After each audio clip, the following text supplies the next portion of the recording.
Mario, sir. Do you see yourself in jail again? Kasi it would appear that the president has been hell-bent on putting you behind bars. So mas madali ngayon since you are no longer a senator.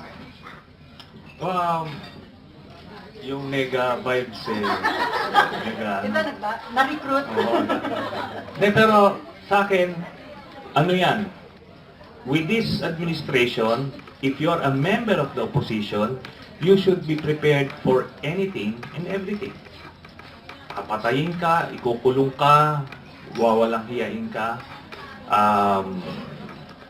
Ganon eh. Ganon itong si Duterte magtrato ng kalaban kasi hindi siya sanay ng may kalaban sa Davao.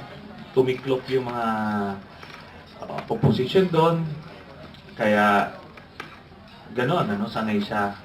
Dito lang siya nakakita sa national level ng may tumitindig sa kanya.